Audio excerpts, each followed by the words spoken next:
आपने प्याज तो देखी होगी दोस्तों, ओनियन। आप खाते भी होंगे, बहुत से लोग नहीं भी खाते होंगे, लेकिन देखा तो सभी ने होगा। और ये प्याज जब हम छीलते हैं ना, तो हर परत के पश्चात एक नई परत निकल के सामने आती है।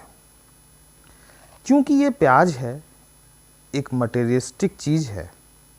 अंततः एक वक्त ऐसा आता है जब परतें खत्म हो जाती हैं, प्याज खत्म हो जाती है। लेकिन इन परतों को उतारने के दौरान आपने देखा होगा कि हमारी आंखों से आंसू बहने लगते हैं। हम आज बात कर रहे हैं धनु राशि में होने वाले केतु के नक्षत्र परिवर्तन के संदर्भ में। नमस्कार दोस्तों, कैसे हैं आप सभी। मैं आपका ज्योतिष मित्र श्लोक वर्मा आपके अपने चैनल श्री हनुमंत कृपा में आपका हार्दिक स्वागत करता हूं, अभिनंदन करता हूं। साथ ही बड़े भैया श्री हनुमान जी से निवेदन करता हूं कि वे अपने हनुमत कृपा परिवार के सभी सदस्यों को, नए जुड़ने वाले सभी सदस्यों को सुख समृद्धि प्रदान करें, उन्हें उनके कार्यों में आशातीत सफलता प्रदान करें। जैसा मैंने आपसे अभी कहा कि प्याज के छिलके उतारने में हमारी आंखों से आंसू क्यों निकलते हैं, ये ठीक इसी तरीके से जो केतु है ना, ये छाया ग्रह, मायावी ग्रह, ये केतु आपकी पत्रिका के जिस भाव में बैठ जाए, चाहे वो आपका नेटल चार्ट हो, चाहे आपका गोचर का भाव हो, जहाँ भी बैठेगा उस जगह से आपको इतना पीड़ित और प्रताड़ित कर देगा कि आपको उस भाव से संबंधित चीज़ों से आपको डिटैचमेंट हो जाए, आपको एक विरक्ति का एहसास हो जाए, आपको ये लगने लगे कि ये सब कुछ व्यर्थ है, या तो ये चीज़ें मेरे लिए नहीं हैं, या मैं इनके लिए नहीं हूँ। 30 अक्टूबर 2023 को केतु आपके दशम भाव में आकर बैठे। इसके पहले आपने 7.5 की पीड़ा को भुगता।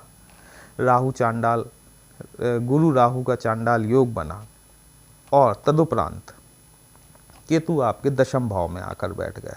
दशम भाव यानी कि आपका कार्य क्षेत्र, आपकी पद और आपकी प्रतिष्ठा, आपकी मान मर्यादा। क्या नहीं देखा आपने,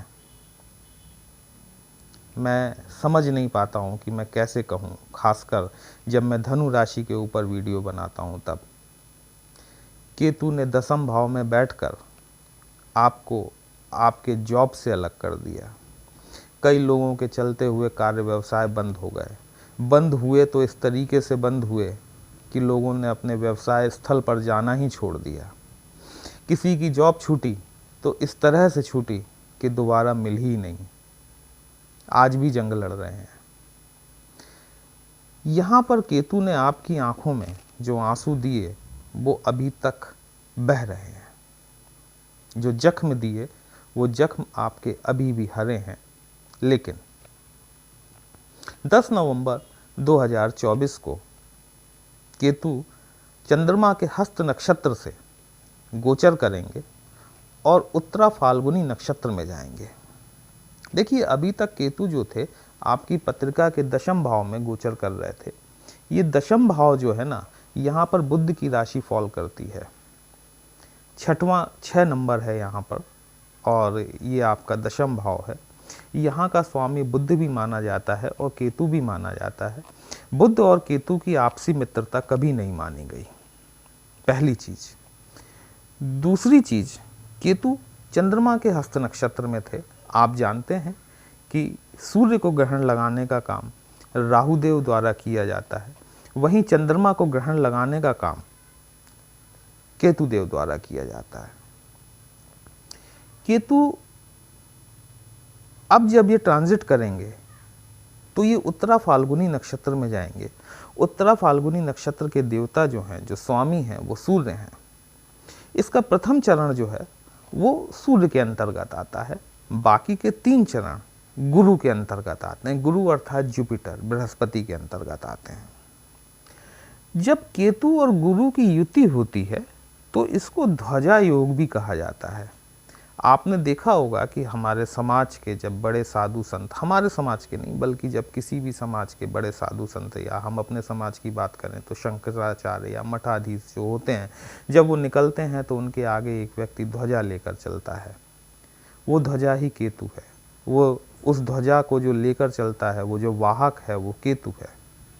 यहाँ पर ध्वजा आपकी प्रतिष्ठा को रिफ्लेक्ट करती है। यहाँ पर ध्वजा आपकी विजय का प्रतीक मानी जाती है। और अब चूंकि केतु गुरु के नक्षत्र में जा रहे हैं, आपको पता है राहु और केतु ये दोनों ही वक्री गति से गोचर करते हैं, अर्थात जब केतु उत्तरा फाल्गुनी नक्षत्र में गोचर करेंगे तो ये इसके चौथे चरण से प्रवेश करेंगे। चौथे से तीसरे, तीसरे से दूसरे, और फिर ये पहले चरण में जाएंगे। तो यहाँ पर गुरु और केतु का ध्वजा योग बनने जा रहा है। देखिए, कोई भी व्यक्ति हो, उसकी विजय का प्रतीक जो है ना, उसकी ध्वजा होती है, उसकी मान प्रतिष्ठा सारी चीज़ें। ये केतु जो है जब देने पर आता है तो सब कुछ देता है। ये बात और है कि जब लेने पर आता है तो सब कुछ ले भी लेता है, और केतु ने अभी तक आपके साथ में यही किया। 23 अक्टूबर 2023 से आपके साथ में यही सब कुछ हो रहा है। क्या ऐसा हो रहा है? अगर हो रहा है तो कमेंट बॉक्स में ज़रूर बताइएगा। लेकिन अब क्या है ना कि ये वक्त बदलने वाला है, इसीलिए मैंने थंबनेल में हेडिंग दी कि करो तैयारी, आ रहे हैं भगवाधारी। क्योंकि केतु जो है वो गुरु को रिफ्लेक्ट करता है। केतु और राहु ये दोनों ऐसे ग्रह हैं कि इन्हें कोई सेपरेट भाव प्रदान नहीं किया गया है। ये जिस ग्रह के भाव में बैठते हैं उसके अनुरूप आपको परिणाम देना शुरू कर देते हैं। लेकिन शास्त्रों में केतु को गुरु का शिष्य भी कहा गया है। तो यदि आपकी पत्रिका में गुरु की दशा चल रही है, मतलब जुपिटर की दशा चल रही है, अथवा आपकी पत्रिका में वीनस अथवा शुक्र की दशा चल रही है, यहाँ पर ये केतु अब आपके लिए बहुत अच्छा फल देने वाले साबित हो सकते हैं। क्योंकि जो खराब दौर था वो दौर निकल गया। देखिए, मैं जो यहाँ पर बात कह रहा हूँ, मैं गुरु और केतु के संदर्भ में कह रहा हूँ। मुझे नहीं पता कि आपके नेटल चार्ट में आपका गुरु कहाँ बैठा हुआ है, आपका केतु कहाँ बैठा हुआ है। जिस भाव में गुरु बैठे हुए हैं उस भाव के स्वामी कौन है, उसके सब लॉर्ड कौन है, कस्पल सब लॉर्ड कौन है, मैं नहीं जानता, है ना। मैं एक नॉर्मल प्रेडिक्शन दे रहा हूँ कि अब आने वाले समय में यदि आपकी जॉब गई है, 10 नवंबर के बाद आप प्रयास करें, आपको नई नौकरी अवश्य मिल जाएगी। आपके मान सम्मान में कमी हुई है, मुझे पता है।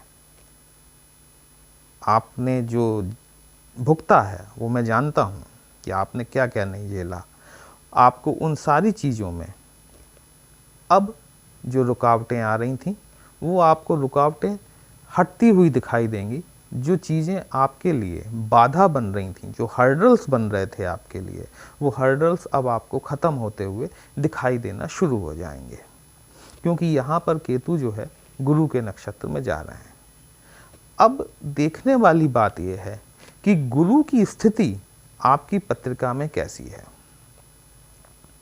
देखिए, गुरु यदि आपकी पत्रिका में शुभ है, शुभ ग्रहों से परिलक्षित है, शुभ भाव में बैठा हुआ है, आपके लिए कारक है, बाधक अथवा मारक नहीं है, तो निसंदेह तौर पर केतु का गुरु के नक्षत्र में ये जो गोचर होगा, ये आपको वो सभी चीज़ें देने वाला होगा जो केतु ने अब तक आपसे छीन ली हैं।